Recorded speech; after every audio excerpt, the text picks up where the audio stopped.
Welcome to Fringe Fanatics with Chad Lee and Chris Zane. And we are back.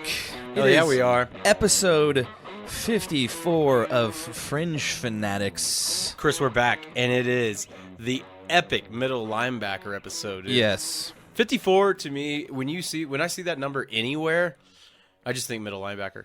That's all I think of. It is a good number for middle linebackers, too, you know, those 50s. Yeah, and it just looks like, for some reason, maybe because of the guy that we'll bring up and other past greats, it just seems like a mean number, dude. It does. Yeah. I don't know why. But yeah, and a little bit about number 54, Mr. Brian Urlacher, or Urlacher, however you want to say it. Urlacher. He's a linebacker, obviously, 13 seasons in the NFL, entire career with the Bears.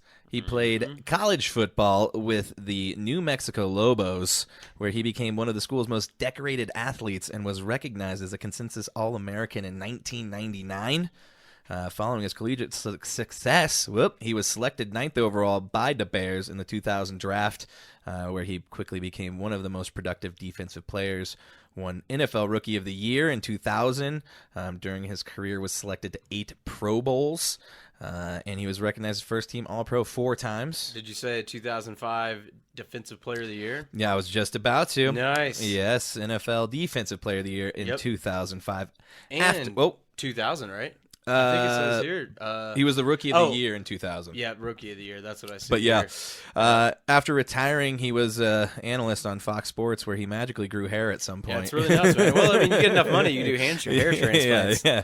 And then in 2017, inducted to the College Football Hall of Fame and the Pro Football Hall of Fame in 2018. So quite the prolific career. Badass linebacker. And, I got to admit, whenever you remember having East Bays back in the day to order shoes and stuff, he was one of the first guys that kind of made me respect other teams and not just be so tribal about my team. It's I saw Urlacher and I just thought he was such a badass the way he would light guys up that there was one time whenever I got an East Bay in when I was in high school, I fucking cut out the picture and I put it on my door with all my other stupid stickers and fucking shit. And I was just like, dude, Brian Urlacher, I know people are going to think I'm a Bears fan, but just think this guy's a badass. Yeah, he definitely is. Yep. One thing we forgot to do, by the way, I am Chris Zane.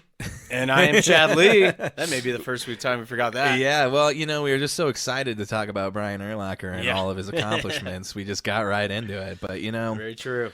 That is us, and if you've made it this far, please like and follow us on all things that you watch or listen to us on, and make sure to subscribe as well, and rate us 5 stars.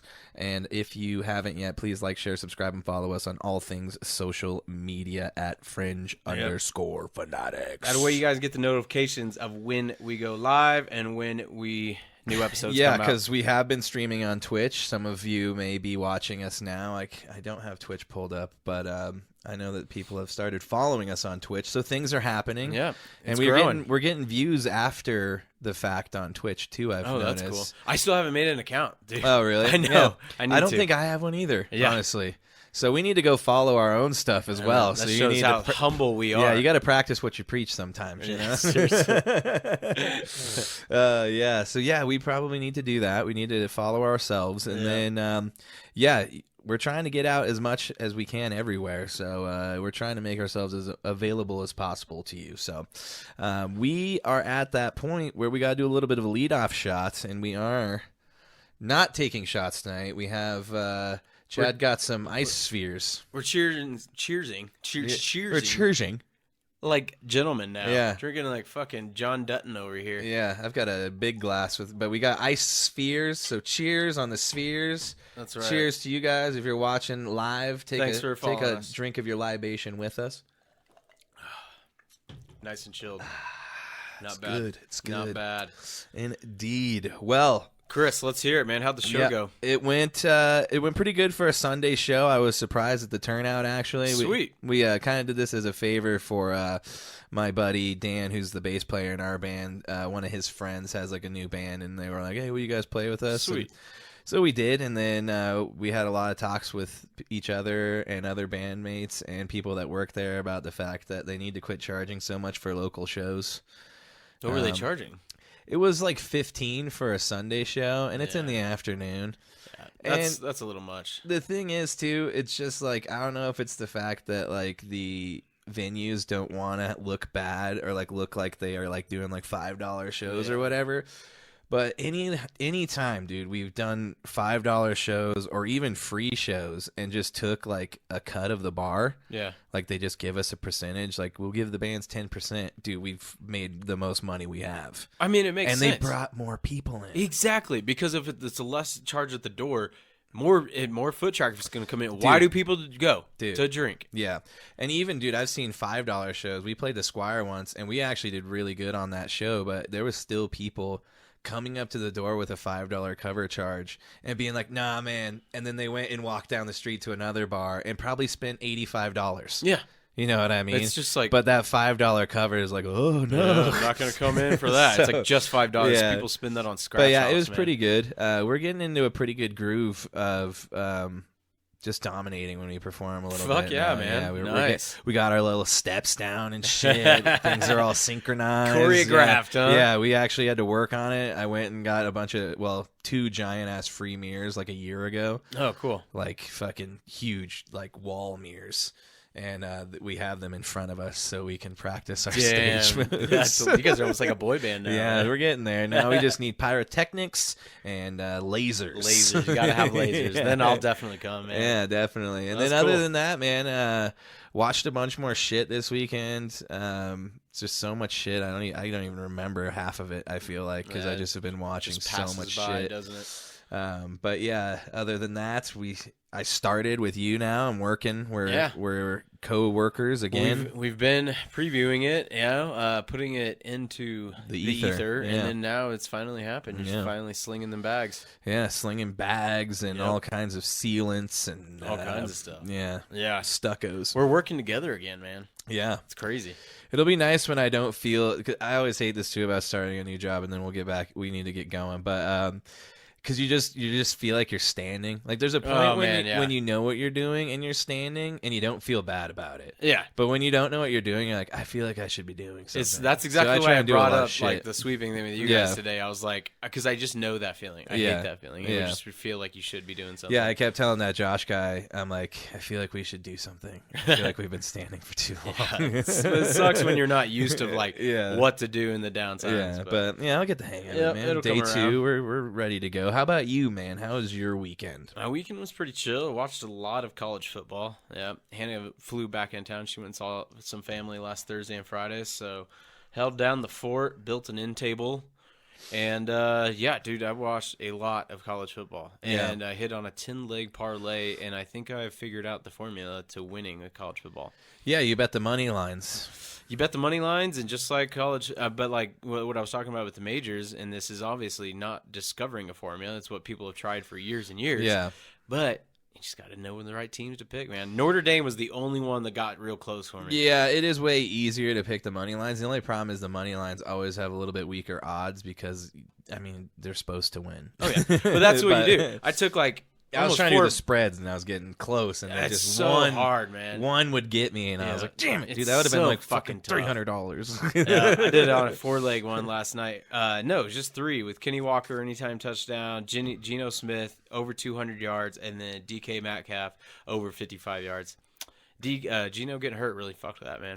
Yeah, he did go back out, though. I know. But we got a little bit of Drew Lock.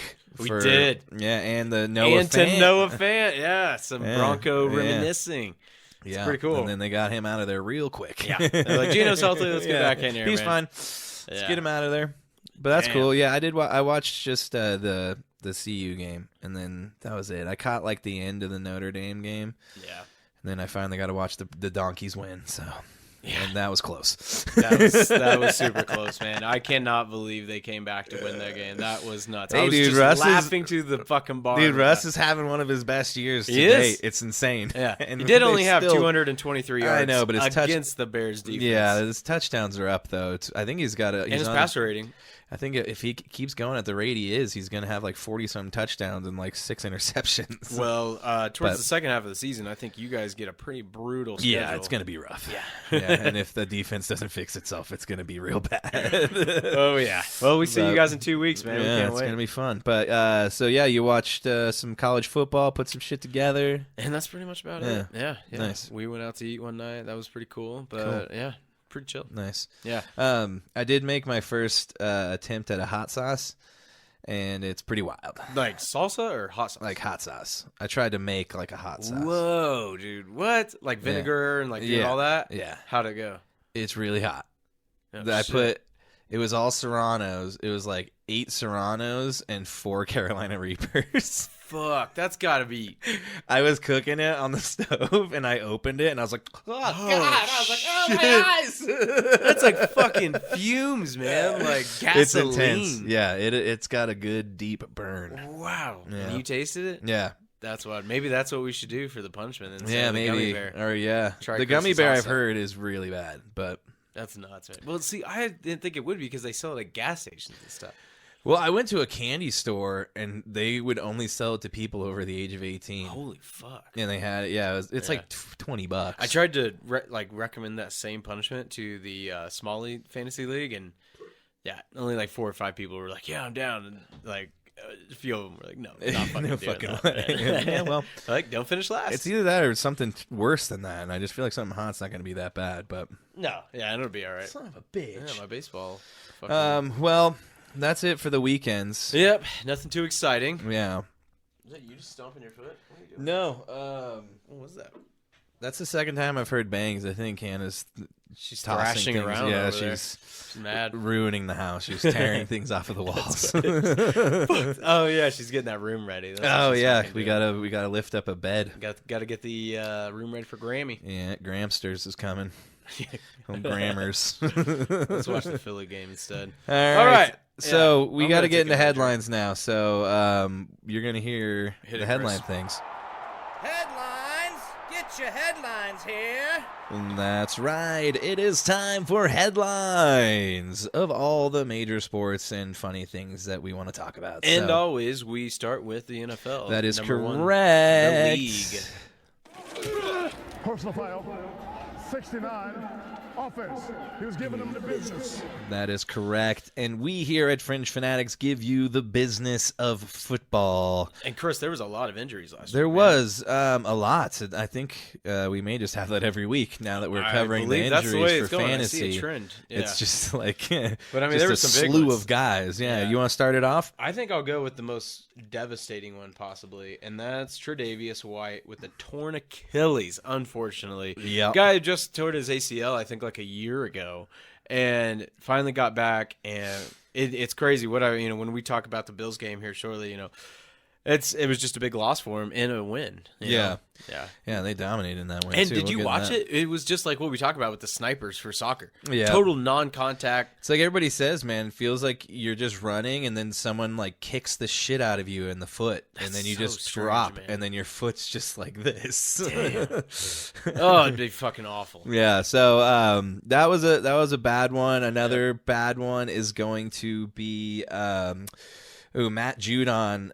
Torn biceps. He's going to be done for the season, and as well in that game, they lost Christian Gonzalez, cornerback, dislocated shoulder, and they are saying further tests are needed to determine if there was more damage. So I think they're worried this could be a little bit more than just your unfortunate, average shoulder falling off. That guy was almost playing like Defensive Rookie of the Year before. Yeah, he was got doing hurt. really good. And they were already without Jack Jones, Jonathan Jones, all the Joneses. Yeah. So their defensive backfield is weak right now. Definitely. You want to hit another one? Yeah, I think this is probably maybe even more significant than Tre'Davious White because, as I said earlier, whenever we get into the Bills game, this is another injury that really altered this game. But Teron Armstead of the Dolphins, their big offensive tackle, was ruled out in that game. And I know you said, I think from the injury report, it's like knee, but then when you go to the Fins, like injury report, he for some reason, has like 4 injuries that they list. Like, it's his whole body, basically. Shoulder, knee, everything. If it was hockey, they would just say body Upper injury. body. He's got a body injury. Point to the doll where it hurts.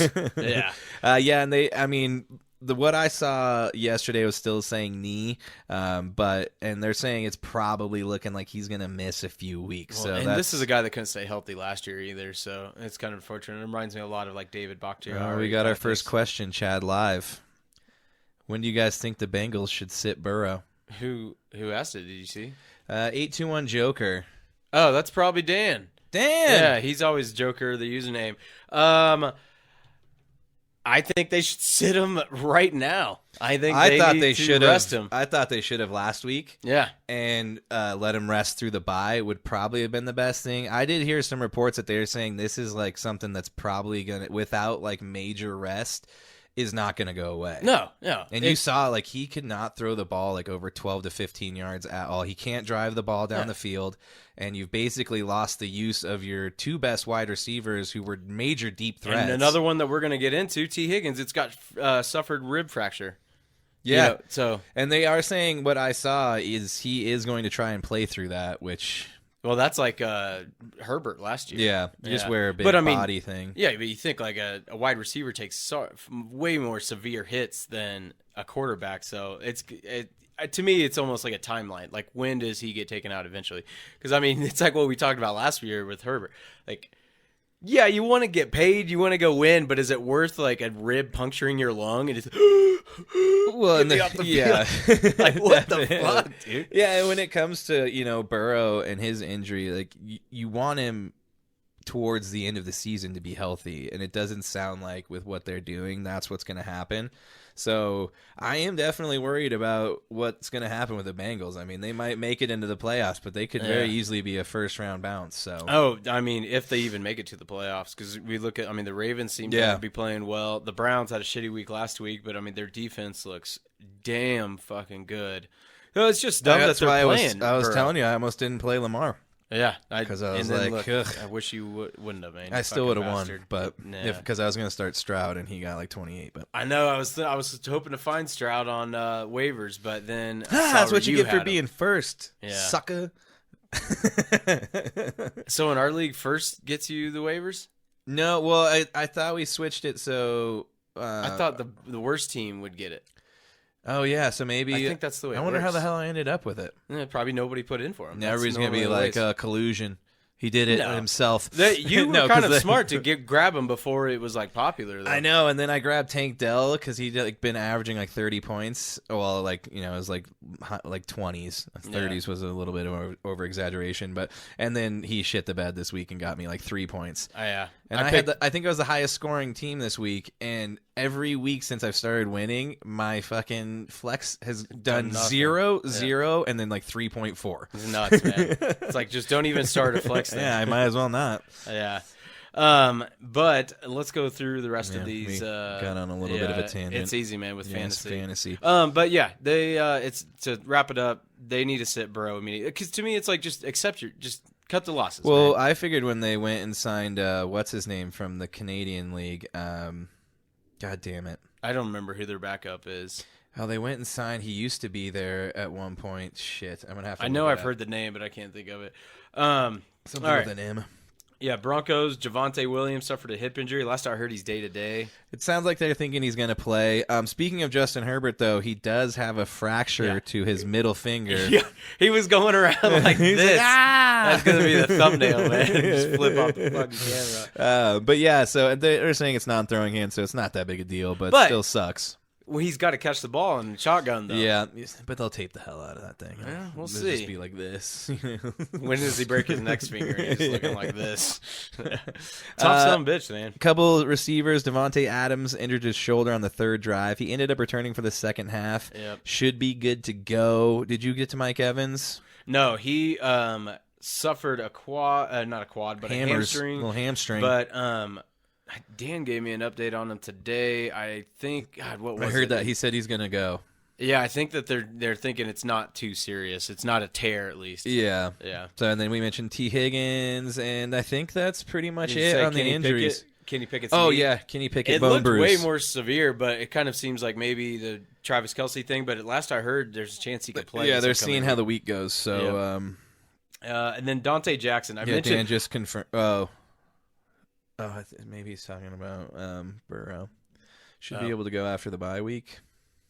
Oh, that's what he's talking about with Evans. That's what he told me today. Yeah, Okay. He's gonna go because the Bucks have their bye week this week. Oh shit. Okay. Yeah. So, Well, it's yeah. just good that he didn't tear it because I mean, shit. I've got Godwin, and if Godwin's the number one, he ain't gonna do shit. So Yeah. I need Evans there. But that's gonna wrap it up. I did want to mention Dante Jackson though for the shit, Panthers you did mention that because they were already without J.C. Horn. So that defense that was already horrible, it's just going to keep worse. getting Now shredded. they've got no cornerbacks. Yeah. They're going to be on like 3rd and 4th string Definitely, cornerbacks. it's going to look like the Broncos defense out there. Hey, man, leave them alone. They just don't know how to tackle, okay? Dude, I swear to God, I've never seen so many missed tackles in football games. Yeah. It's insane. I'll never forget that photo of Achane running and Achane or whatever he wants to be called now. Yeah, there's literally like every Bronco on the defense. It looks like some kind of like cartoon or something, like Pee Wee football, dude. I don't know. Oh, shit. Let's get into a couple of news, though. Big news. Jonathan Taylor's coming back to practice Wednesday. Yep, he's coming off the old physically unable to perform list, and they're saying should be good to go. So you got to be thinking that Jim Irsay, that crazy fuck, was like, okay, we're winning. Maybe we should try to get this guy back. Yeah, maybe. I don't know. Well, I mean, he was going to come back. I'm surprised he's not boycotting or like that's what I was about to say. He hasn't spoken to the media since July. So how funny would it be if they're like, he's good to go, and then he's just like, nah. Nah. It is kind of weird how you notice. I don't know if you caught on to it, but a lot of these running backs that were on like the Zoom call, we brought up the whole conspiracy thing a couple weeks ago, but yeah, Jonathan Taylor on the PUP list. He had that ankle injury kind of. Austin Eckler injured, is still injured. Yeah, and then high ankle. There's another one that's failing me right now. But, shit. Yeah, it happens, man. Yeah, and it happens at the worst times, too. Yep, it is a bummer. The beginning of the season sucks. Talk about a bummer, though. This is quite unfortunate for Chandler Jones. He, seriously, and we will say it again, BetterHelp.com, use French word. Fringe_fanatics for your 10% discount on your first month. And Chandler Jones, you need to use this, dude, because you got some shit you need to work out, man. Dude, did you see him crying on Instagram Live talking about how Aaron Hernandez was murdered in jail? That's what he was crying about. Yeah, I forgot about that. Yeah. He's like, you think he called him some like nickname? He's like, you think he killed himself? And then he's just like, well, did you see how how crazy? He's like, after one of the first days, dude, Robert Griffin came out in support of him, and they were like, "Listen, I think we as NFL brothers need to support this guy." And just I agree nothing too. But like, support. Hold on. Chandler Jones replies to him and is like, "Motherfucker, I'm still playing. You're in the booth. You ain't doing shit." And it's like, dude, this guy was trying to help you, man. Well, there was that NFL player who now I can't remember, but he killed his mom and was like on the run. And like, you don't want it to turn into a situation like that, dude. It's going to be a docu-series. That's yeah, for sure. that one's pretty wild. Because apparently, or this whole thing. He was both of them, maybe. Oh yeah, but maybe in a split.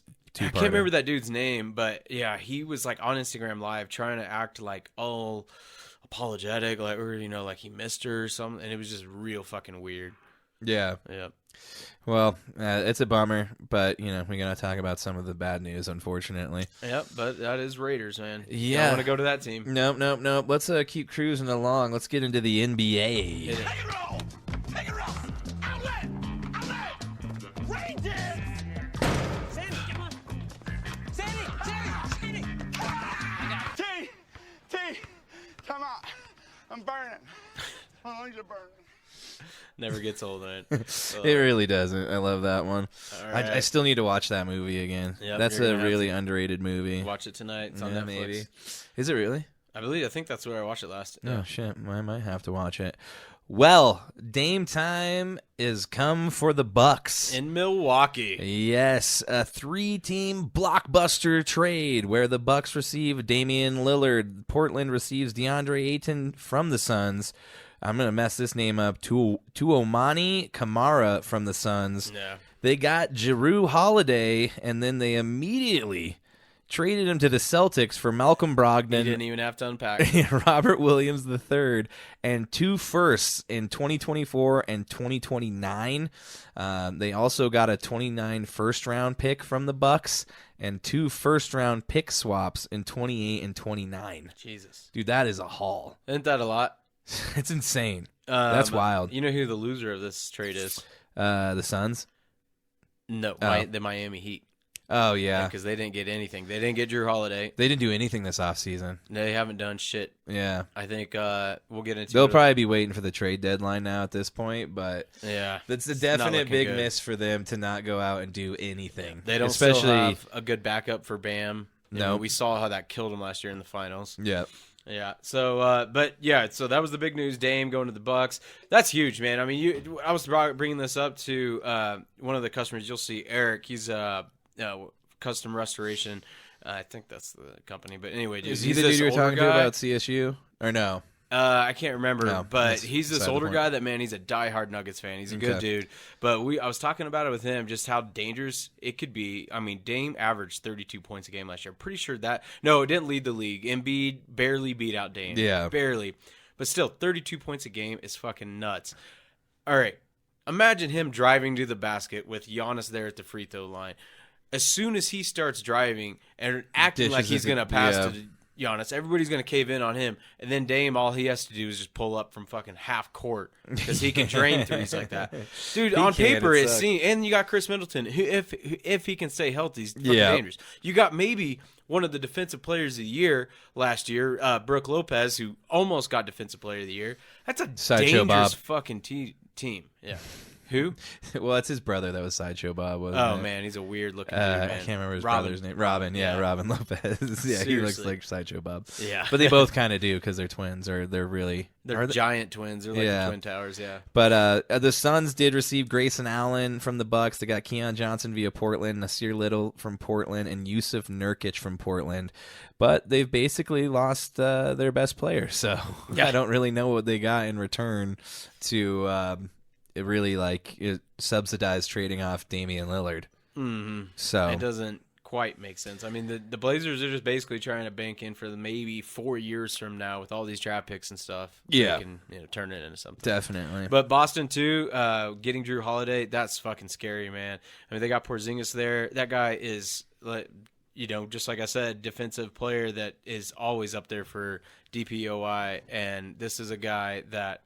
He's going to turn the Celtics, I think, into finally the team that could get to the finals. But that's just what's going to be so great. It's basically going to be, Nuggets, Suns, maybe Lakers. I doubt Lakers. I highly doubt Lakers. And then in the East, Bucks and Celtics. The Lakers are their media day. They had a lot to say about the Nuggets. Oh, they did, man. They kept receipts. Yeah. Yep. Yeah, we were listening. They keep receipts because they're old. Me and Bron were talking. We can't wait.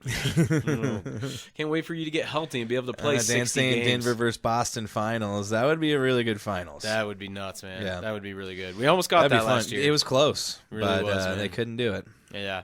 I think Denver's going to keep going too, man. I think they're just going to keep getting better.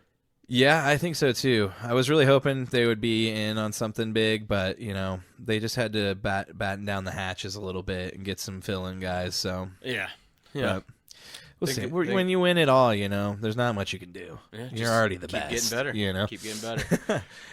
In other news, dude, we just we got in sync there. Yeah, we almost touched pitches. Well, let's get to one last bit of news. It was kind of more silly news, TMZ type shit, but Jimmy Butler coming out all emo yesterday. Nobody saw this. He was just kind of pulling a publicity stunt, acting silly, and I just wanted to bring up some of the more funny memes that I saw that had me fucking cracking up on it. Let's hear nobody saw this. Yeah, he kind of combed out his braids. He had a couple of fake earrings in. Almost looked like, I'm pretty sure he had eyeliner on. Yeah. Yep. So one of these says Jimmy Heat World. I think he also had fake lip piercings in too. Yeah, those piercings. Ball Out Boy. Ball Out Boy is a good one. Heat Wins. Peter Parker in Spider-Man 3. Yeah, when he was turning into Venom. Yeah. Panic at the free throw. And then because tonight will be the night that I will ball for you. Don't really get that one. I'm slow. Then this is my favorite. Cut my contract in 2 pieces.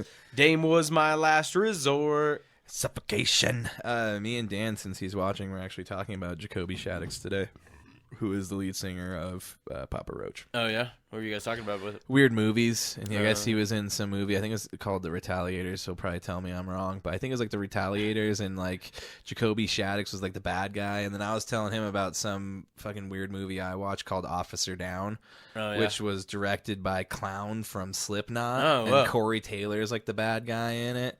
And it's like about some weird cop that I think you walked up when we were talking about it. I said it was some cop that dies and like they keep like reanimating him. It's super weird. It's like super gory, super crazy, man. But yeah, I can only imagine.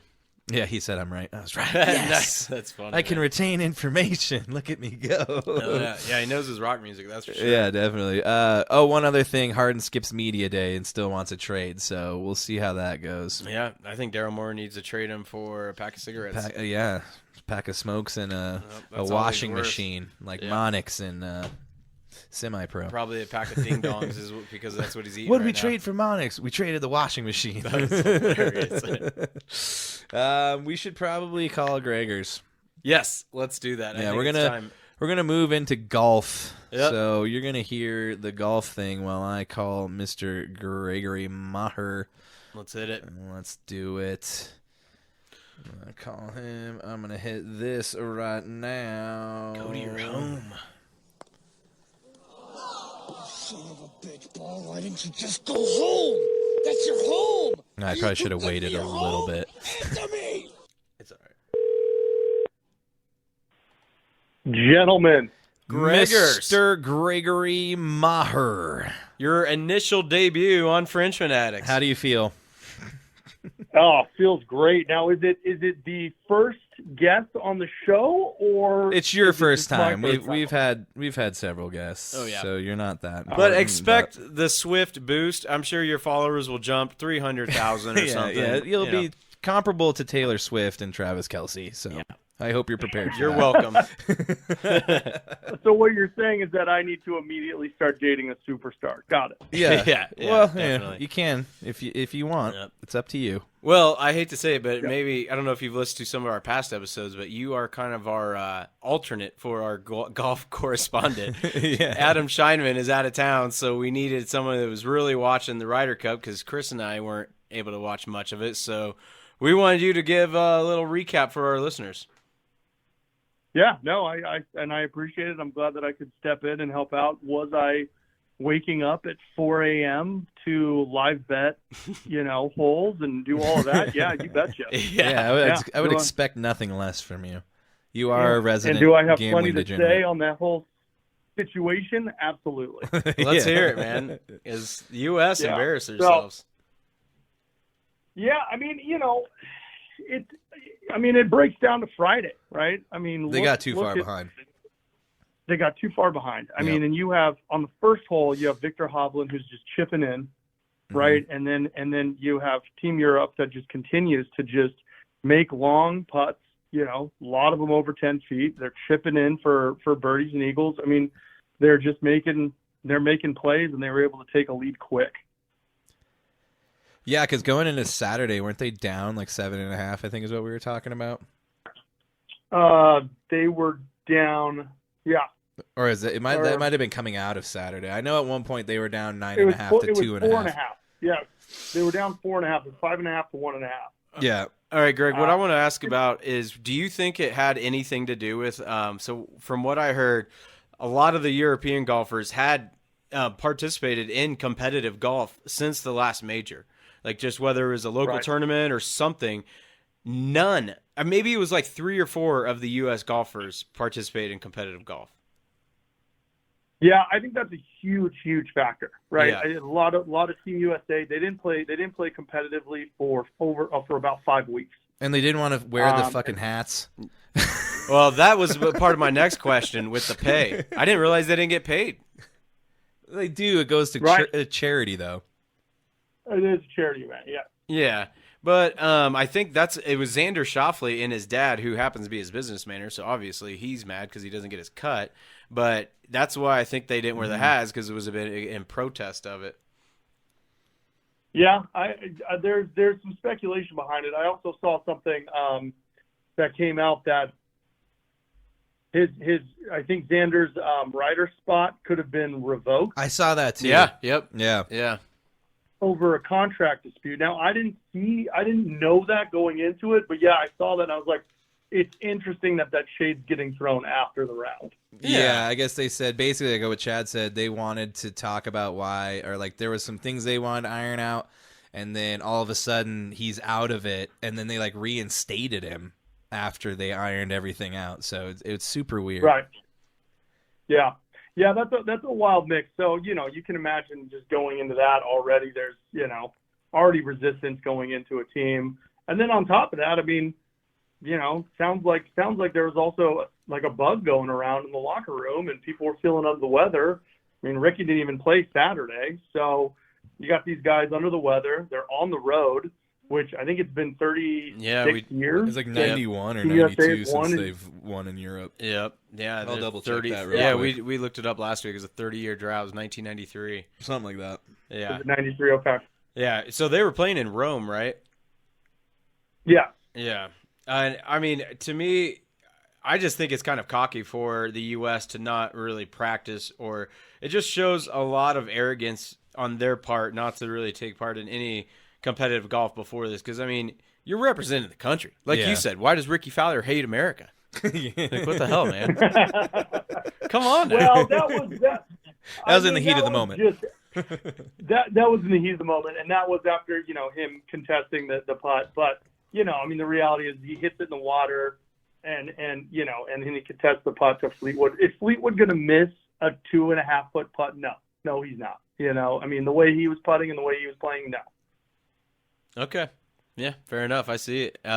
Also, what was the deal with Roy and that little scuffle that he got into? It was over the caddy for Cantley, I thought. Yeah. Something about he wouldn't get out of the way because they were celebrating. And they were doing the hat. They were doing the hat wave thing. Yep. Okay. And he wouldn't get out of the way to celebrate. It was pretty interesting to see that unfold in the parking lot. Yeah, he was super pissed. Yeah, off. it was. He was like screaming at I thought it was somebody. badass. It was almost like Happy Gilmore-esque to see that from Roy.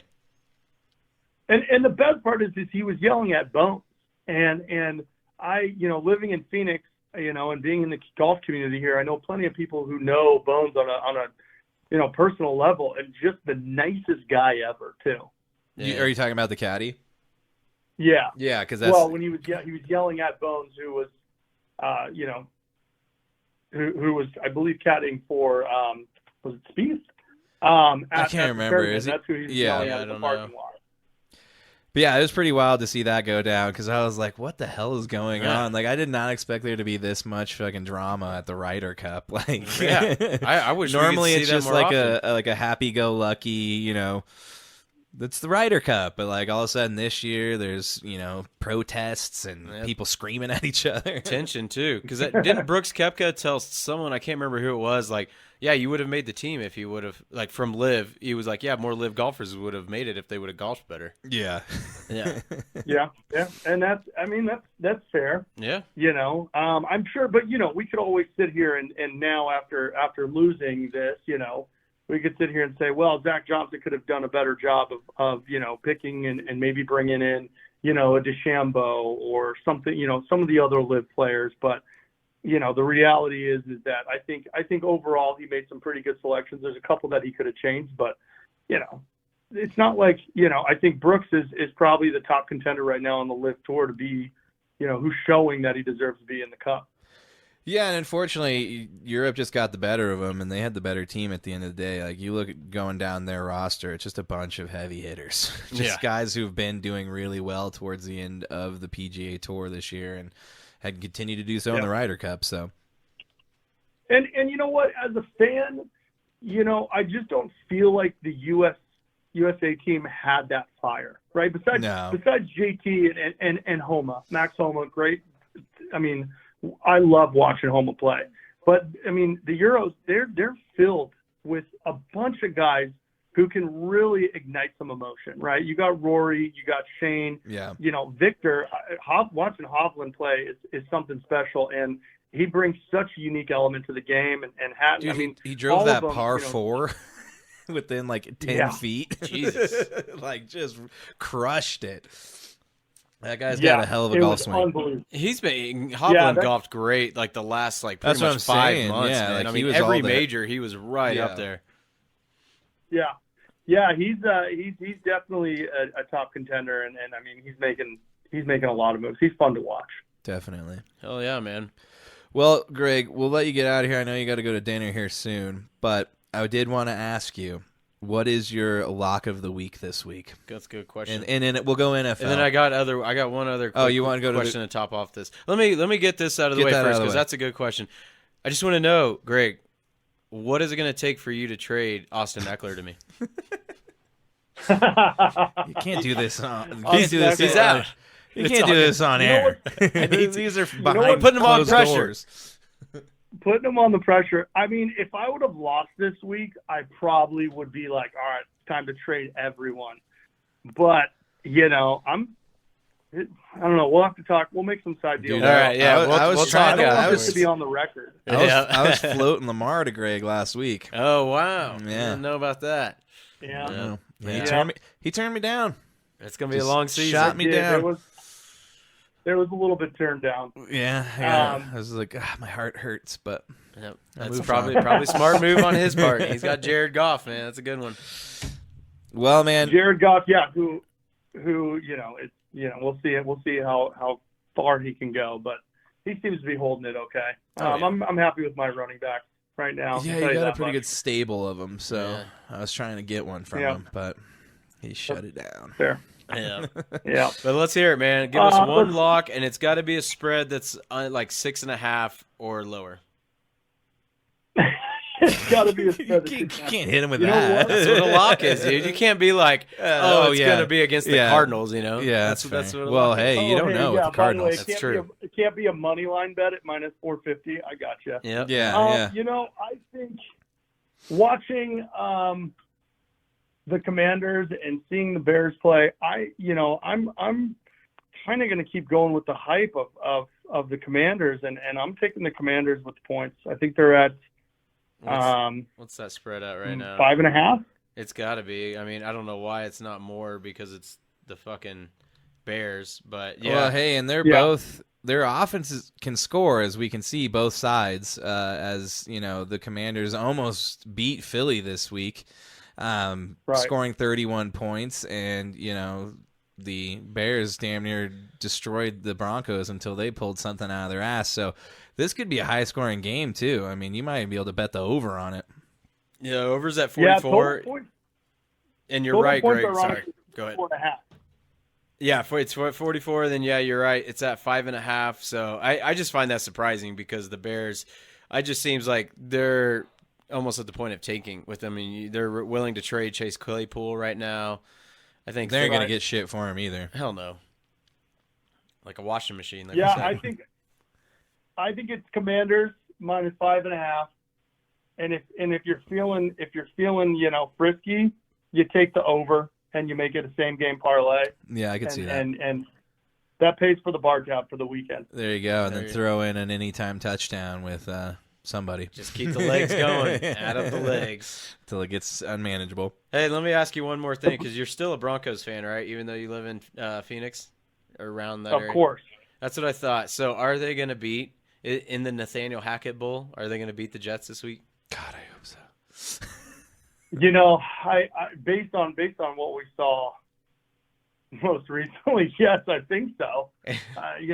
The one thing I'll say, as far as the Broncos go, is it's really nice to see Russell Wilson making plays. Yeah, he's playing better. Finally, it doesn't feel like he's the issue. Yeah, he might not be the full answer, but he's not the problem for once.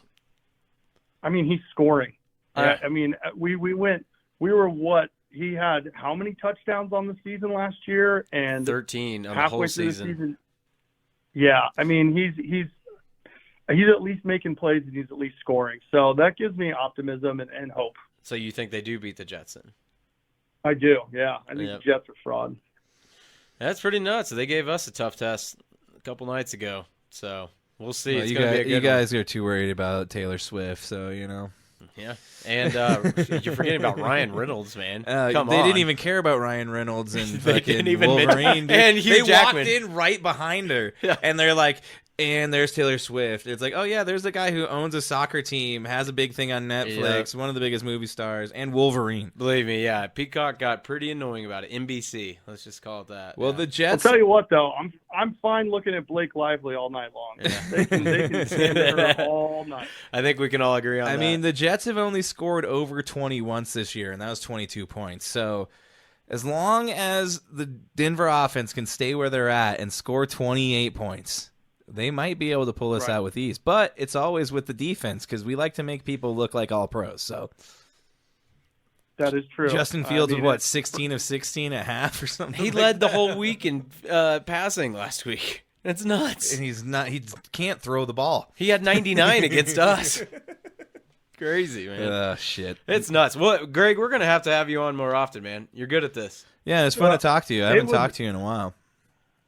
It was an absolute pleasure, boys. And if there's anything that I can leave here with, this is the degenerate in me. Mm-hmm. My slogan is there's no better parlay than tomorrow's parlay. That's true. that's Tomorrow cool. could always be the winner. Yeah. Need to make that into a wooden sign or something. Yeah. Well, we do Never want to quit. We do want to try and work something in with you where we can just maybe have you pop on and do Steak and eggers with Gregors. Yeah, we were talking about steak and eggers with Gregors, where you were like just come in and basically give us one of your bets of the week. But, I think that's a great idea. but that would involve us love it. having Well, to call you every let's see if- Tuesday night. Let's make sure Washington hits first. Okay, so we'll base it off that. If Washington wins, Then you're already on a roll. yeah, then we'll roll with our segment with you. Hey, are you still looking to maybe get tickets to come to the Denver Chiefs game here? I really want to. Yeah, that'd be awesome, man. Yeah, you should. It's been a That'd long be time. cool. I think the last time you came to the game is when that was the last time the Broncos won. It was. I think And it was. Greg left at It like was. halftime. Yeah, I think I remember that. Yep.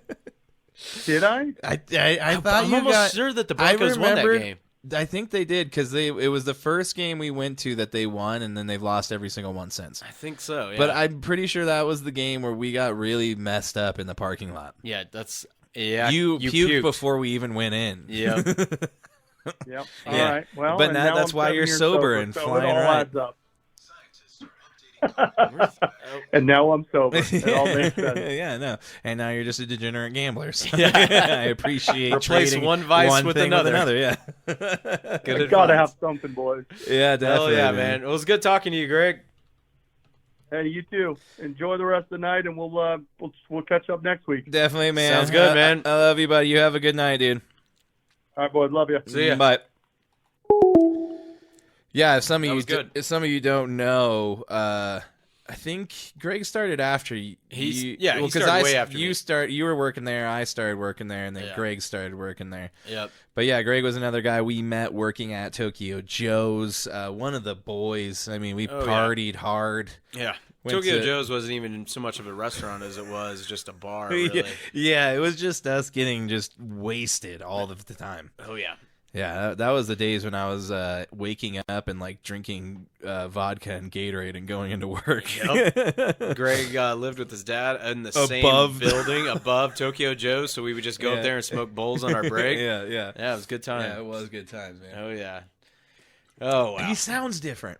I thought so, too. Yeah. Maybe that's As just how you there's- sound when you're sober. Maybe, I don't know, yeah. maybe your voice There was a changes. few times where I was like, "That sounds like Greg," but when he first started talking, I was like, "This doesn't sound." Maybe like put on like a professional, like Yeah. Gene Deckerhoff voice or Yeah, something. he went for like the radio voice. Hey, everybody, it's Rick T's Top 40 Countdown coming at you live. Yep, and that's why you should be on the radio, Chris. That was good, man. That was good. But yeah, so that was golf golf. right there. Yep. So let's see where we're at right now. You want to do the musical break? I think that's all the headlines we got, man.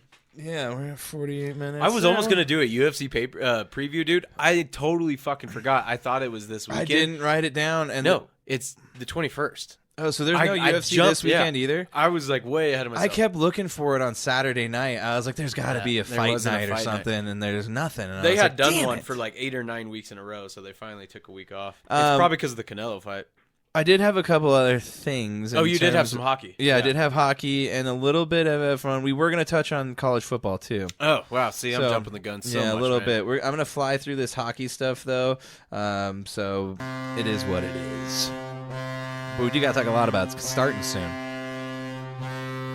So, yes, hockey is back. Preseason is happening. 18-year-old Connor Bedard, drafted number 1 overall by the Chicago Blackhawks. Looks like a natural in his debut Thursday night, last Thursday, of course. He has 2 assists in the 2-1 overtime win over the Blues. The Blackhawks are already seeing insane boosts to their bottom line. I mean, they're making money hand over fist right now. That's what happens. They are expecting a 10% increase in overall ticket sales, and they have nearly doubled all full and partial season ticket sales. Not to mention, they have also doubled merch sales with thousands of Connor Bedard jerseys already having been sold. So awesome. You see the effects of drafting one of these, prolific guys. We are a little bit rich with these guys with the Avalanche as they draft Nathan McKinnon, who may go down, top 10, top 15 for sure in terms of hockey players. And then we get one of the best defensemen to date in Cale Makar. So Cale Makar is amazing. We're a little flush with the riches in terms of drafting these kind of prolific players. But, next to Connor McDavid, who came after Nathan McKinnon, sorry, I almost said Cale Makar, came after Nathan McKinnon. Now Connor Bedard takes that role. Guys, like I said, 18 years old playing against grown-ass men. So it's always so crazy to see that Phenom. stuff. Yeah, that's the crazy thing about hockey. And even now with NBA and these guys playing in the Europe League, they're like 15, 16 years old playing against, grown-ass men. So it's these guys are, pretty well calloused by the time they get to the pros. So the other thing I did want to mention in hockey, forward Brandon Sutter, last played in 2021, retires after 13 seasons, initially drafted by the Canes 11th overall in 2007. Winds up playing 4 seasons there before finishing the rest of his career with the Penguins from 2012 to 2015, and then the Canucks from 2015 to 2021. This is kind of wild, dude. He had not played in the last 2 seasons due to long-term COVID effects. Oh, shit. Still cannot play hockey. Ended up doing a tryout for the Blues and decided to retire after being released this last Sunday. So the dude can still not play hockey. He's only wild. I think he's only 33 years old. It's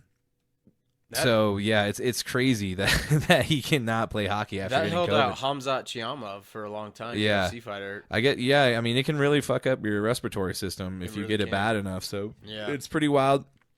He ends up playing 770 games total in his career, 289 points, 152 goals, and 137 assists to make up that 289 points. And then the big news, the season starts in 8 days, Chad. Hockey is back in 8 days. So crazy. Colorado's playing the Dallas Stars tonight. Yep. On the preseason. And then it's going to kick off with a triple header on ESPN featuring Preds at the Tampa Bay Lightning, 5:30 Eastern Standard Time. So that game's starting early here. Then the Blackhawks at 8 p.m. Eastern Standard Time. And then the Golden Knights will raise their first ever banner after they win the Stanley Cup Championship. They take on the Kraken at home. That is a 10:30 p.m. Eastern Standard Time. Game. That's cool. Yeah, so that should be pretty cool. So that is it for hockey. What would you like to get to next? We got F1 and then college football. And then MLB. Well, we know MLB is coming. Oh, okay. F1, let's hit that. All right, let's do that. That's always a fun noise. I also kind of lead this one somewhere. Unless you want to talk about the first thing. Michael Andretti? Yeah, I could you can lead us into it a little bit. Yeah, and I got a little bit of I just saw the details. headline that Michael Andretti, right? Yeah, son of Mario. Yeah, no, I get those mixed up. Is buying into an F1, going to have a team. Yep, he is going to get a team. They were approved by the FIA, which this is the craziest thing I've ever seen in acronyms, is actually backwards. So this might just be a European thing. It's actually the International Automobile Federation. That is the nuts. FIA. What? I had to double check it because I was like, why is it backwards? That's so strange. But, the Europeans. So they get their approval to join F1. They will be racing under the Cadillac brand, so that's kind of an exciting thing. A new They're one. You don't bringing hear that luxury to the you don't hear F1 world. Too many fast cars that are Cadillac. They have those SRT8. What the fuck are they? They're like the sedans, but they've got like a supercharged Corvette motor in them. Oh, okay. So they do have some fast things. Nice. But the motors will be supplied by Renault, who's owned by Alpine. And this is the other crazy thing. I did not know this. They have to pay $200 million to join. Holy shit. And that $200 million is set to be shared among the 10 existing teams. How? I don't understand why that works. What the fuck, man?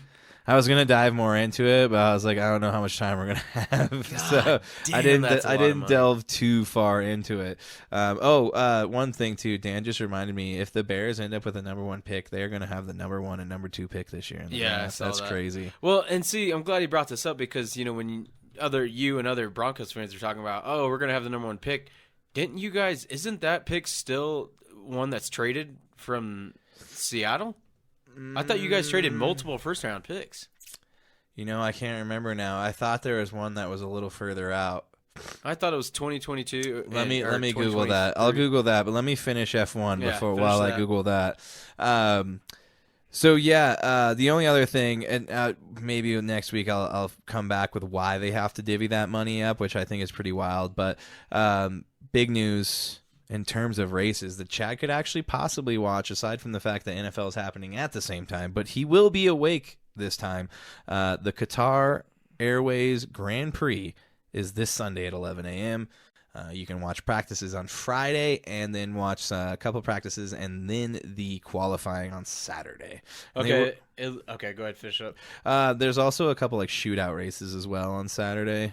Sweet. They're just doing that to make more shit to make money off of. So nice, more content. But there's like quick couple lap races. So I guess the Broncos do have a first-round pick next year. I guess we're back. It was probably the second round that they traded for next year. I think it was 2 firsts that year, this year, and then some seconds and a whole bunch of other shit. I can't even fucking remember all they traded. We know the Broncos, they'll probably spin it on Garrett Bowles. Yeah, we'll get Garrett Bowles or, Tim Tebow or... Winners. Bradley Chubb, who's now a Miami Dolphin, who's been doing terrible for them. So good trade on that one. We got Sean Payton for Bradley Chubb, basically. Yeah, that is pretty much the way that worked out. Let's get into college football. Yeah, let's do that, and then we need to cruise right into Check. MLB. Check. Red 18. Red 18. Needle dick. Needle dick. Needle dick.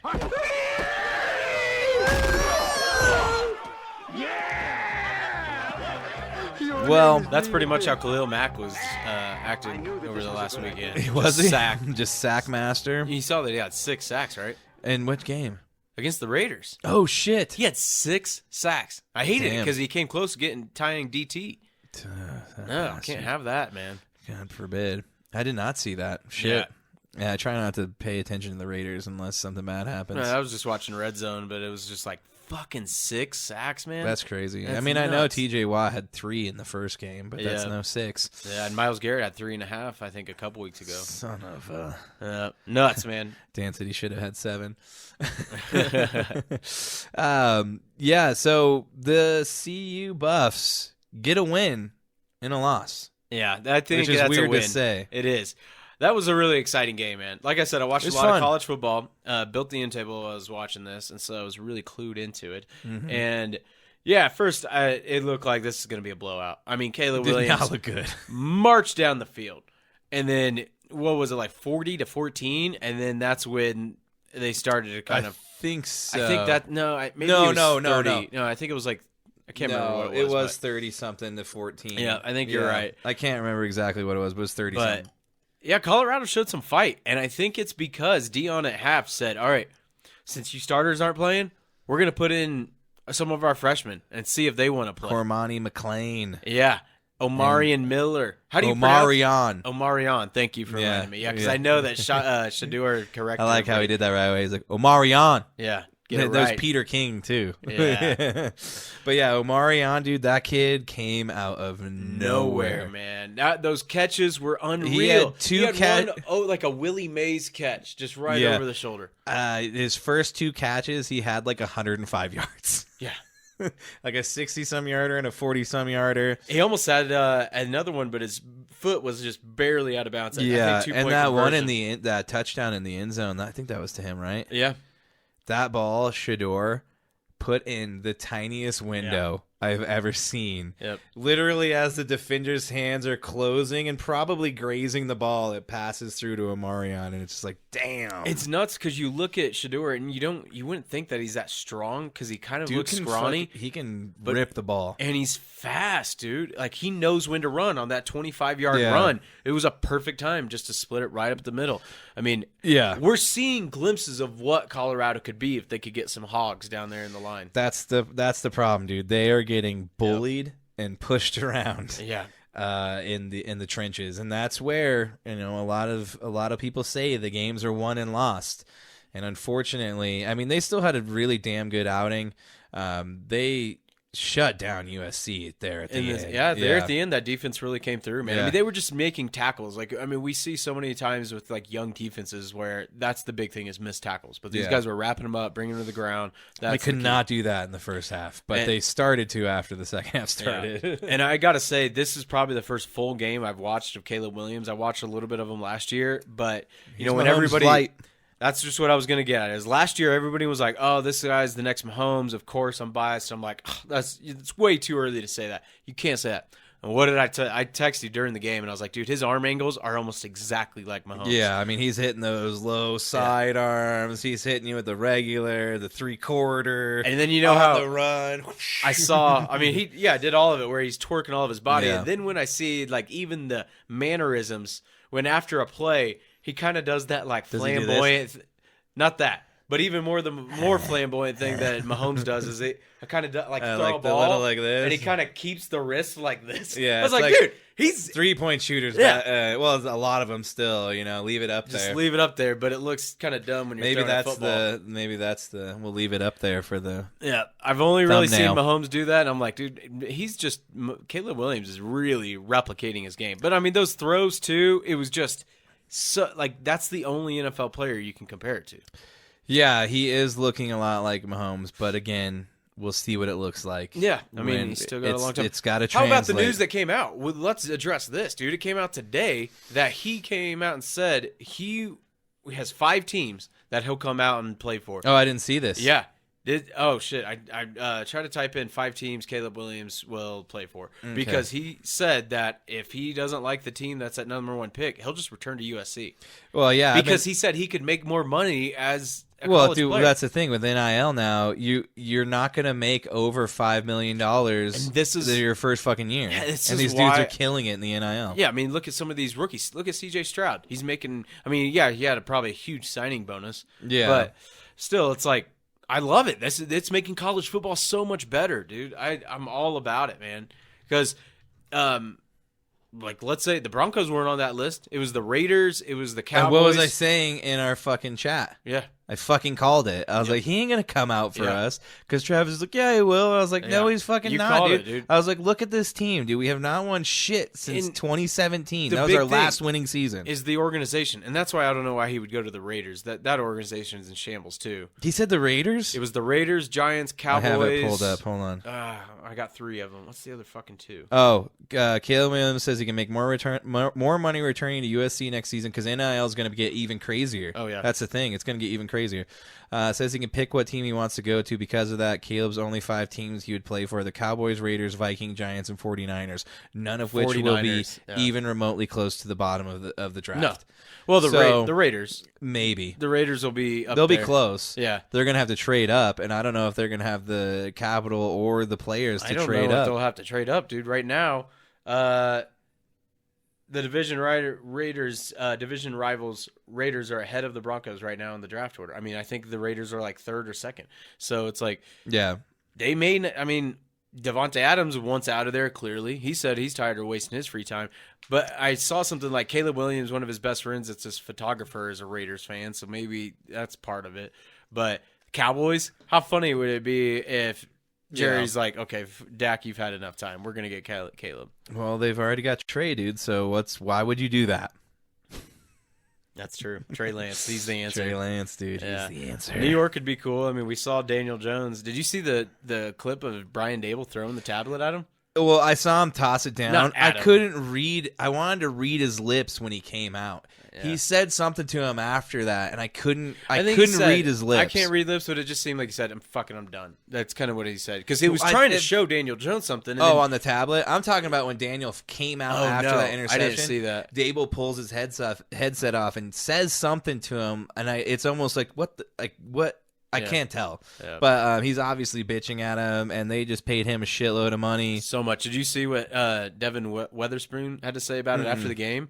Yeah, the reporter came up to ask him. It was great because most times they just give the regular fodder, like, oh, yeah, we prepared well. We watched film and all this. No, he said flat out. He said, our coaches gave us the right game plan. We know how Daniel Jones stares down his first target, and so we just came from the blind side on that. And I was like, God damn, dude. That makes Daniel Jones look fucking bad because on that pick six, it was like a laser. I'm throwing to this guy, and he was staring him down and didn't even hit his target. Like, even when you're staring the guy down and you don't fucking hit it, that's sad.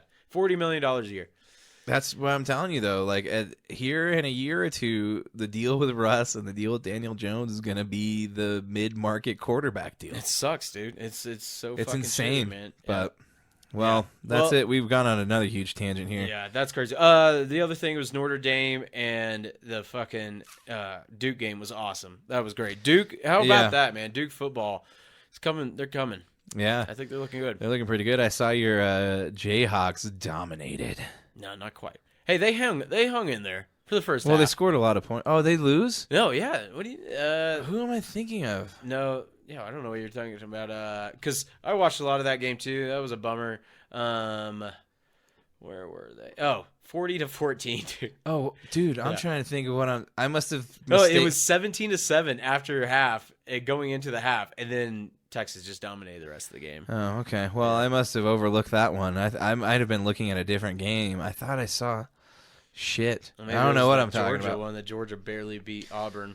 No, yeah, we were going to talk about that, but I say we move on to MLB real quick. Yep. I'll start it because Chad's going to do most of the talking about the MLB. Just a bit outside. Hold on, I got to find my goddamn notes again. Here we go. All right, and we are back. So the average game time has dropped to 2 hours and 40 minutes with the added pitch clock this season. That is a 24-minute decrease, and only 9 games made it to 3.5 hours this season, down from the record 390 from last season. Wow. That's nuts, man. Were those 9 games in extra innings? It didn't say. And I don't know. It didn't say that when I was researching. And I drank the Kool-Aid this year, man. You know full well I covered this league the whole year through the podcast, and it was fun. I loved watching baseball this year. I was all about it, dude. There's times where, just like tonight, I put a game on whenever we start recording, and almost by the time we're done, like you said, 2 hours and 40 minutes, it's going into the 8th game or 8th inning. Yeah, right whenever we're done. So they fly by. But now, starting tonight, the wild card matchups are happening. They are happening. I did want to mention a couple more things, though. Get after it, man. The restrictions on the shift and shortened base paths added a spike in both batting average and stolen bases, and fastball velocity set a new record as well in terms of average. Damn, guys are getting stronger. Yeah. Interesting.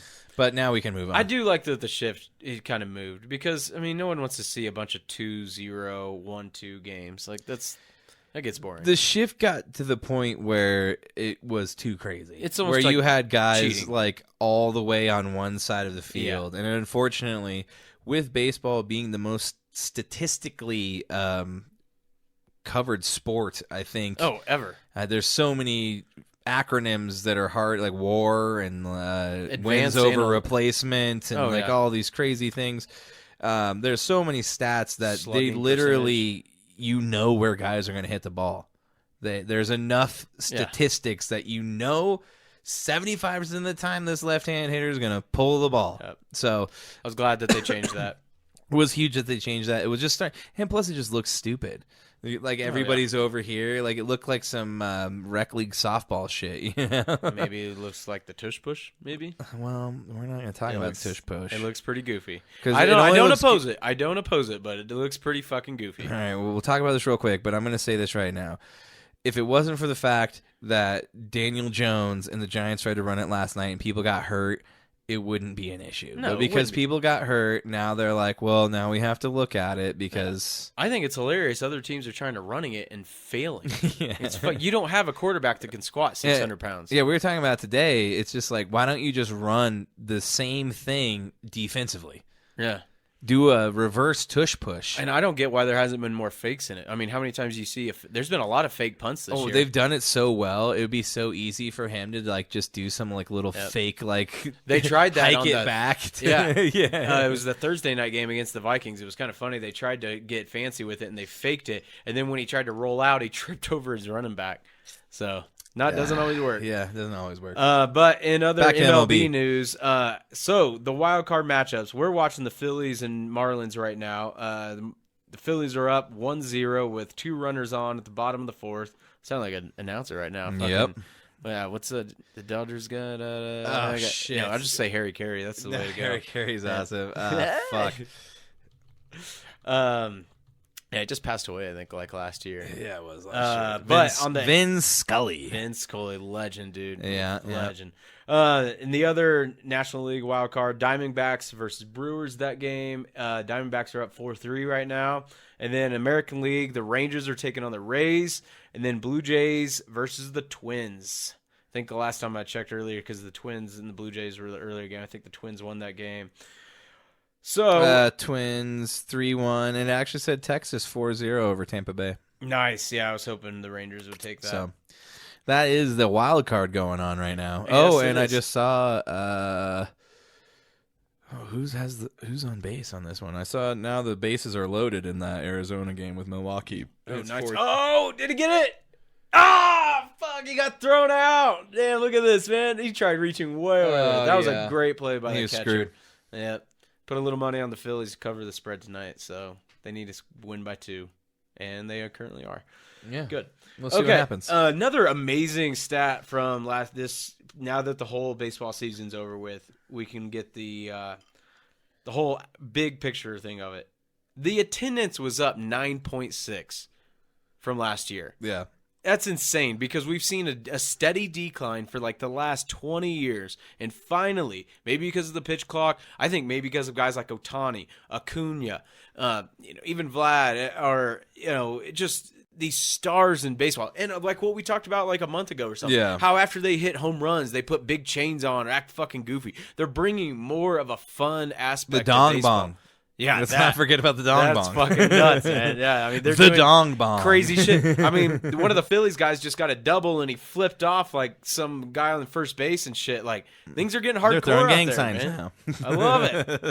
It's making it fun, man. So, Bloods in the Crips. You know what I mean? Yeah, fucking gang wars out there. Dan said something about Florida State national champs. Do you believe it? Yeah, I think. Are they still undefeated? I think they are. I think they're ranked like 8th or 9th right now. They're moving up too. Yeah. And that's the thing too. We got to mention Acuna. Yep. So yeah, thanks for reminding me. Ronald Acuna establishes the 40-70 club. Nobody's done it. This to me is unreal. And when he did, he took the base. Yep. He said, "This is mine. He should. I'm stealing this for real." I mean, it was amazing when guys get 30-30, and then when he got to 30-40 or vice versa, each milestone was incredible. And then now to 40-70, unfucking believable. I mean, we're talking Ricky Henderson type levels. And we were talking about earlier, he's gonna win MVP more than likely, despite Matt Olson hitting 54 home runs and breaking the franchise home run record for the Braves and RBI record. He finished, I think, with 136. Man. Yeah, and the Braves themselves broke another record, over 300 home runs for a team. So many sluggers on that team. And then what's crazy is they have so many sluggers, people forget about Spencer Strider. They forget about Fried. They've got aces on the mound. Spencer Strider broke John Smoltz' strikeout record. Yeah, they might be one of the deepest teams in I've seen a long in a time. while, man. Because, I mean, how many times have we seen Dodger teams come up and different Yankees teams, but, you know, they'll always peter out in the playoffs. Yeah. We've seen it so many times with the Dodgers. But this Braves team, if they don't win the World Series, I'd call it a loss, man. I mean, there's so much talent on this team. Yeah, at this rate, but we've always talked about this before, dude. The front runners, the people dominating, you get tuckered out a little bit. Boston Bruins last year. Yeah, That's what Bruins I'm worried broke about. every single record. Yeah, well, much the Braves, like the Braves. Yeah, we'll have game 1 when we get the results of these wild cards. The wild cards are only 3 games, right? Best of 3? 3 out of 5, I think. Oh, okay. I thought the game 1. Let me double check. For the Braves was Saturday. Maybe I'm wrong. That was a weird burp. I got throw up in my mouth. I think we may only do 1 game breakdown on this episode. Yep, I'm cool with that. Because I have a feeling this might run a little long. Yeah, Greg, we ran a little longer with Gregor's. It's all good. We don't know much about golf. We need real experts to come on. That's true. I don't really know what to do. Can you talk about something else while we? Well, that's pretty much it, right? One thing I just want to give, we got to give a hats off to the retirement of Miguel Cabrera. This guy is an absolute legend, and it is sad to see him go. The tribute and the ovation that the Tigers gave him. You find it? Oh shit! Hold on. Okay.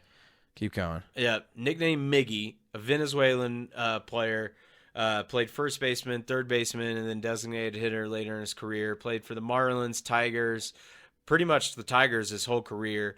12-time All-Star, played left and right field, claimed the 17th MLB Triple Crown in 2012. And this right here says it all. He's one of 3 players in MLB history to have a career batting average of above 300, 500 home runs, and 3,000 hits. I mean, this guy's an absolute legend, and we're seeing him leave the game. Dude we just straight give raked. Hats off to him. And I would like to mention that I love how the Oakland Athletics continue to be the shittiest team in baseball and give a recovering alcoholic an $80 bottle of champagne for his retirement gift. Holy shit. It's so funny. They sit the manager out there with this bottle of champagne, and Miguel Cabrera is like, thanks, man, I don't drink. And then someone Googled it because like the label's facing out. Literally an $80 bottle of champagne. The Oakland Athletics bought one of the top 3 hitters in MLB history, basically. You know? Oh, my God. That's fucking sad. That's the Oakland Athletics for you. that Soon to is be the true. Las Vegas Athletics. Yeah, it won't be long. Yes, sir. But that is cheers to you, Miguel Cabrera, and that will... You can't cheers without taking a drink, Chad. You'll go to hell. It is bad luck. I didn't hit mine on the table, so I'm probably going to hell now. Yep. I don't even know how to keep didn't up with count. all these. It's almost like ping pong. P&A almost, like presidents. It's and almost houses. like beer pong where house rules are always fucking crazy anywhere you go. Oh, yeah. You got to keep up on the house rules. Well, that's it for MLB, right? That's it for headlines. And that's it for headlines. We are going to get into what would be the musical break if you were listening after the fact, and the musical break for this month is Fossil Blood. They're a little bit heavier. We're going heavy now. Kind of almost like doom metal-y, but not really. It's a little more grooving than that. They're another band from Denver, Colorado, good buddies of ours. Sweet. We actually practice at the same space, we found out after the fact of us knowing each other. But this song is called Silver Camaro, which you'll be hearing that if you're listening to the pod or watching us on YouTube. If not, you will be seeing a We'll Be Back thing and hearing our theme music on Twitch. So that's coming at you right now.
are back. If you were listening or watching after the fact, you just heard Fossil Blood. The name of the song is Silver Camaro.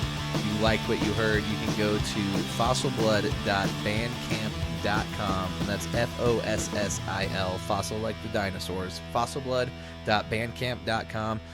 You can check out the EP they've released and also find out when they're playing and buy merch through there as well. So you can also go and like them on social media.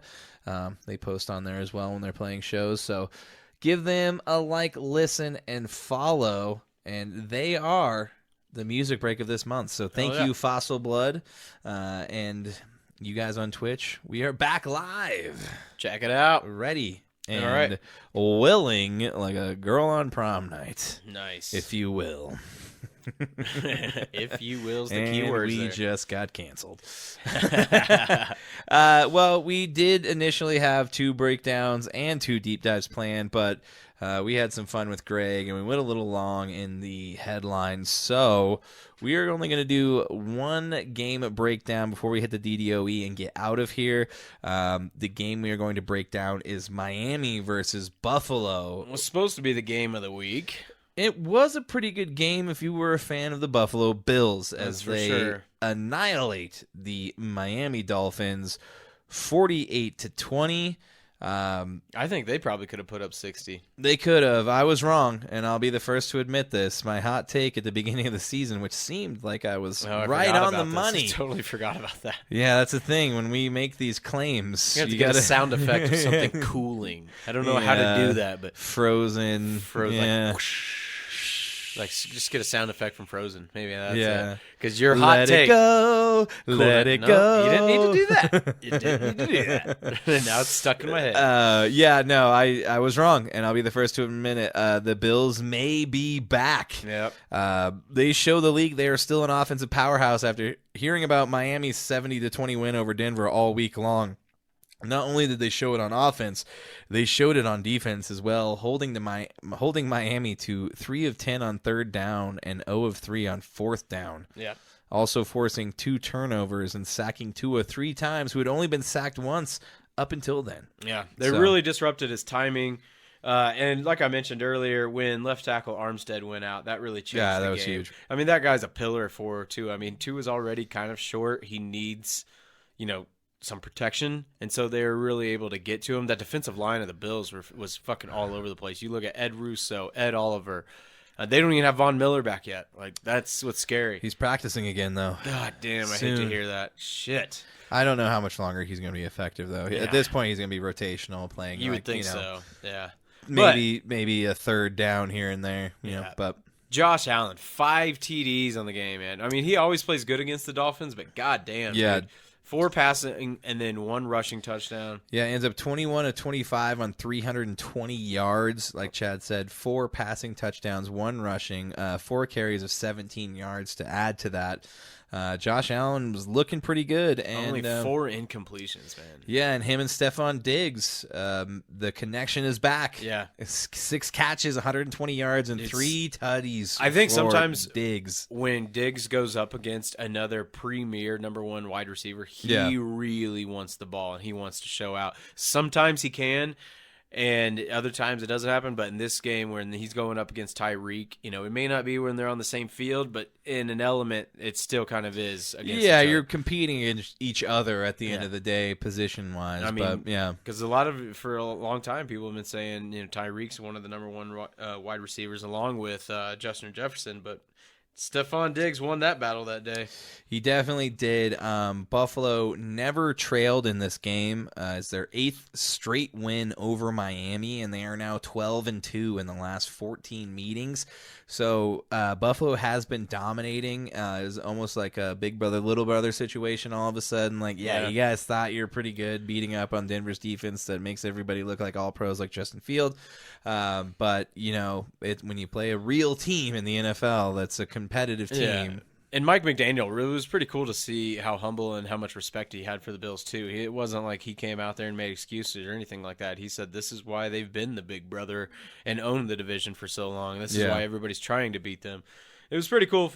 It showed a lot of, just it wasn't. We've never had any reason to think he wasn't mature or anything like that. But just maybe just because of his age or anything like that. But it was a good move to see that. Yeah, I respect Mike McDaniel. That's like we said, listening to play callers.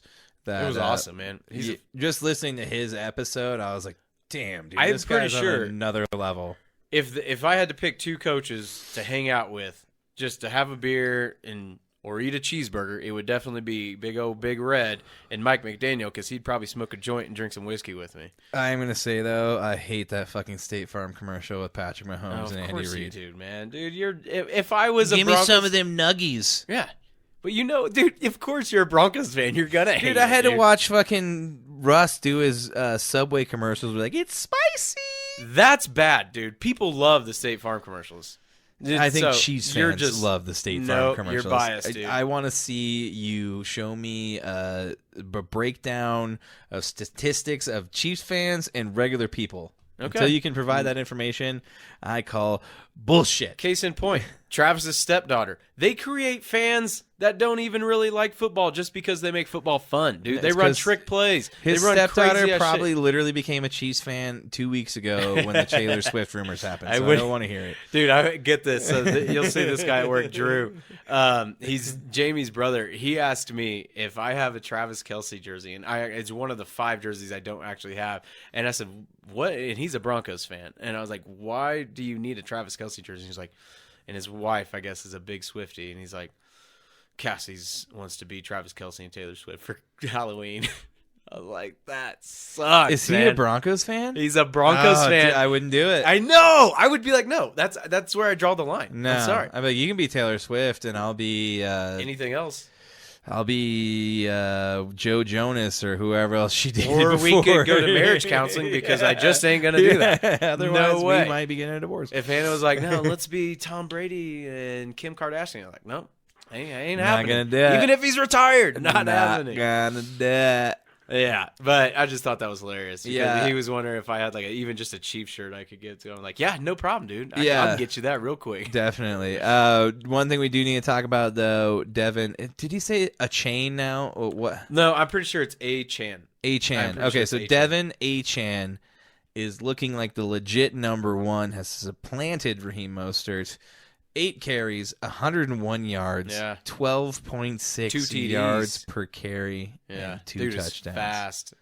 And he made the Broncos look like a fucking idiot. He's the one we were talking about earlier, where there's 11 Broncos on the ground. We need to get that picture up there. That'd be awesome. Could at this point. God damn it! I need to quit grabbing this. I'm so used to not having a drink. Yeah, just sipping, man. But Tyreek was just held to 3 catches for 58 yards, man. On 5 targets too. So they shut him down, and that was they lost Tre'Davious White. When?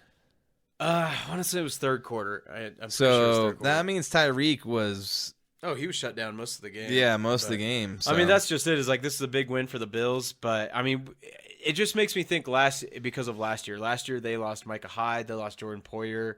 I don't think Micah Hyde was playing in this game. Maybe I can't remember because I know he was banged up. He might have played through it, but yeah, losing Tre'Davious White I think is a killer for him. But I mean, that is going to be huge. They're so deep it may not even matter. Well, and I heard oh my God, the guy who died. I can't think of his name right now. DeMar Hamlin. Did he start? I don't know if he I started. thought he was starting this week. I think he got reps, but when I was watching on Red Zone, they never talked about it. You would think we would have seen. He started, and he didn't die. DeMar did? Okay. Yeah. DeMar Hamlin plays in first regular season NFL what about game Micah since Hyde? Was he healthy? Cardiac arrest. That's a thing. Cardiac erect.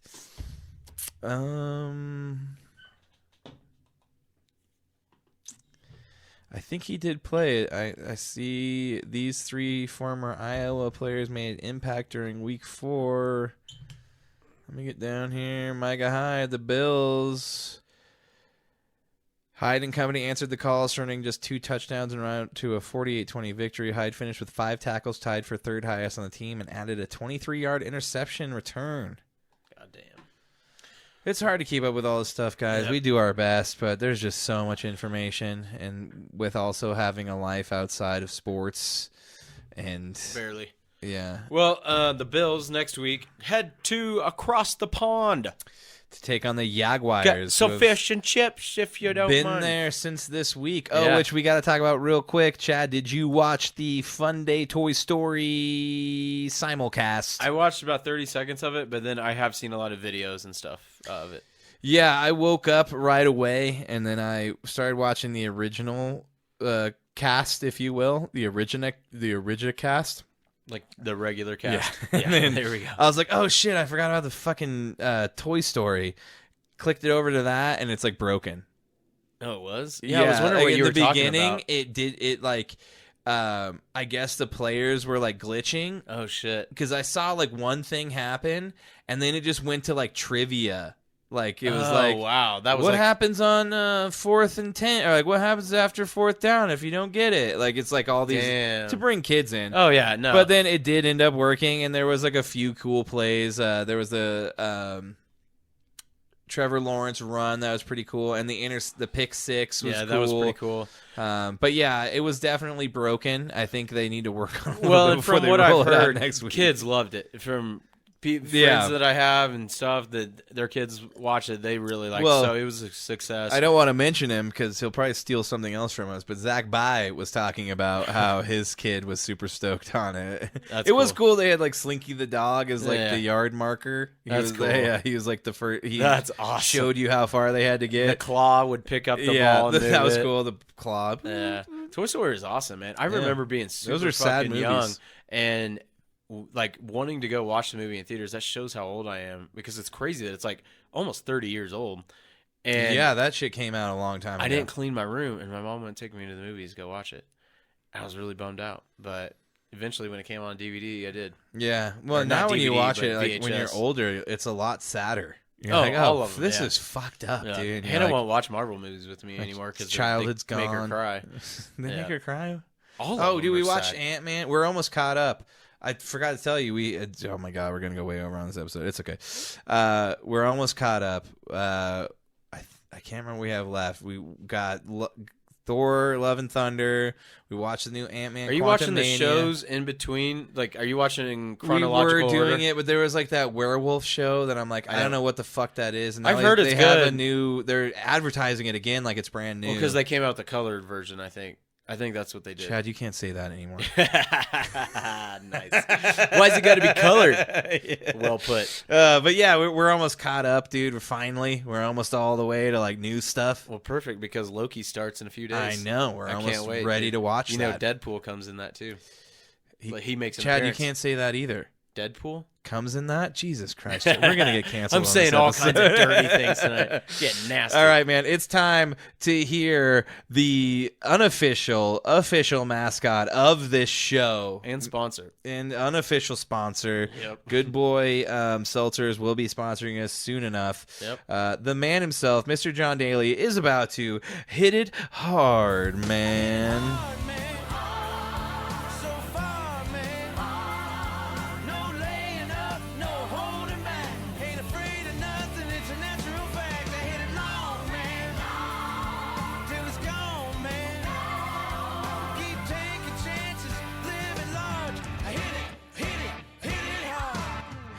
And we are back, ladies and gentlemen, the majority of which are gentlemen, aside from our mothers and significant others.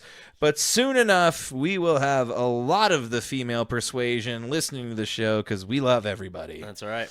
But ELE. it is time for the DDOE, and I'm hoping Chad has this one pulled up. We talked about it a little bit earlier, but it is about A.J. Brown and his cleat selection. Yeah. Don't really need to have anything pulled up because it was just a pretty cool story. We will provide a link on it, but if anybody hasn't been watching any of the Eagles games, he has been wearing super bright cleats. Bright highlighter, and then I poured this shot for you. Oh, shit. Idiot. I didn't even see you do that. Man, I'm a ninja. Damn but now I just look like a drunk. Last week was bright pink ones, and I'm sure he paid fines for it because if nobody knows, they kept including the crucial catch ones, but I don't think it's the week where they do that. Well, I think that was the excuse the commentators used to gloss over the fact that he's probably facing a fine. And I honestly thought they could not wear the crucial catch cleats aside from during warm-ups? No, but maybe so, but there's also one particular week where they can wear whatever cleats they want, and it's always like a foundation that they have or something like that. Sometimes it's just maybe to support a friend or whatever, but he's been wearing these really bright cleats because he wants his daughter to be able to find him on the field, and it makes sense. When you're up there high in the stands and you're a little kid, you don't know who's who down there. Yeah. But he came out and said all of the players should join in unison to wear whatever the cleats they want because the league can't find everybody. And I found this was a good daily dose of excellence because, for one, it was him bringing up how, he's just for us good fathers out there that want to, do it for our I'm slamming the table again. Doing it for our daughters. My drink's empty now, so it's not going to fall over. Okay.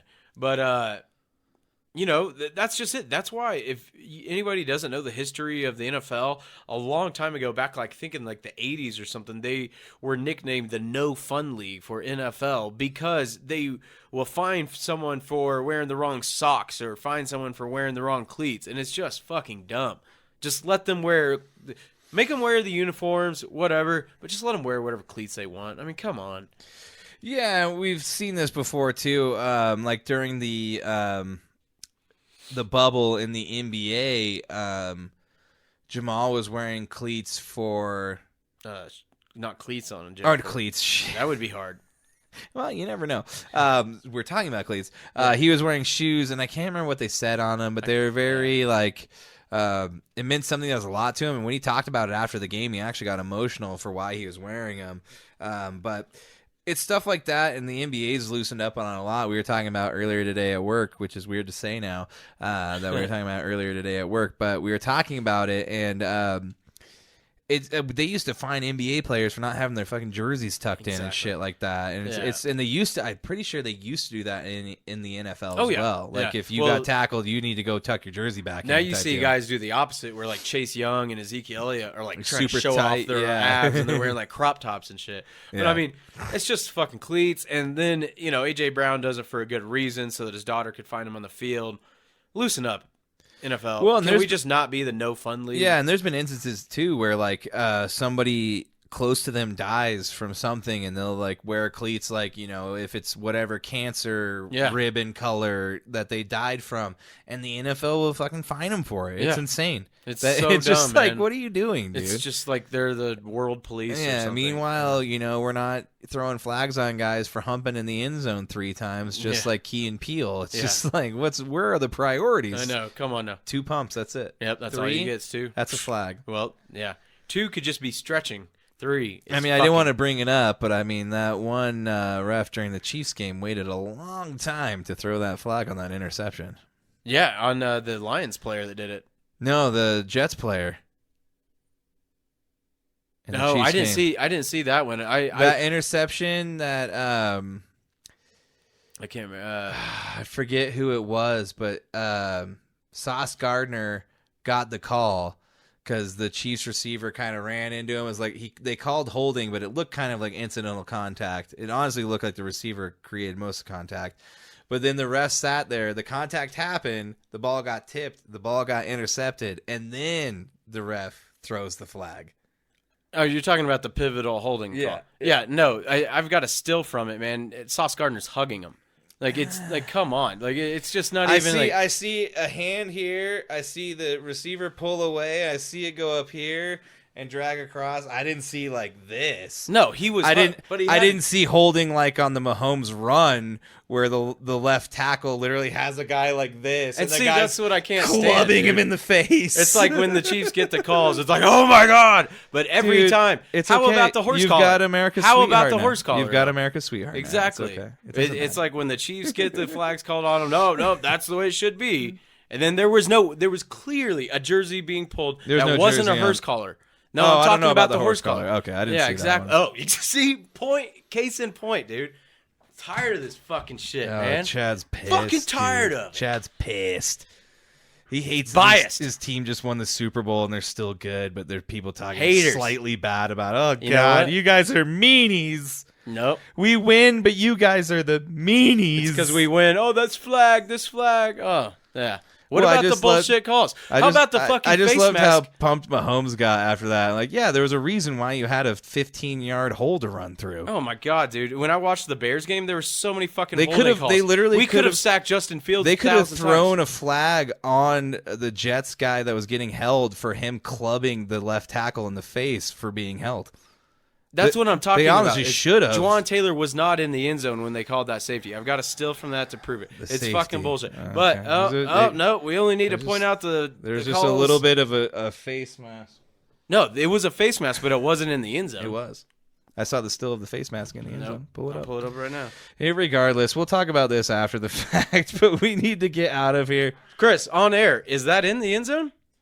The play continues but into it. The rule is if the face mask started in the end zone. But what about the fact that the ref waited till after excuses. the interception to throw the flag? I mean, that's the same. That's the same argument. Chris, how many times did the Chiefs beat the Broncos in a row? I can't tell you. I forgot. Yeah, exactly. I just know I think we're tied in Super Bowls now. Yeah, that's all you got, man. That's all I got. How many points did the Dolphins put on? But how many have I watched live? All 3. How many have you watched? 2. All right. So, needless to say, because you would have had to have been in your grandpa's balls, I think, the last time they won. I'm reincarnated. Needless to say, we got to get out of here. God damn it. So, hey, daily dose of excellence to you, AJ Brown. For I forgot challenging what we were the system. About. We've gone way over now. Oh, my God. Oh, my God. The fucking time police. The time police. Loki's coming after us. You're right. Cheers. Cheers. Here's to rivals and face masks and holding calls, and the Broncos barely beating the Bears. The worst team in the league. Cheers, guys. Thank you guys for hanging out with us. We'll see you guys next week. We love each and every one of you. Toodles.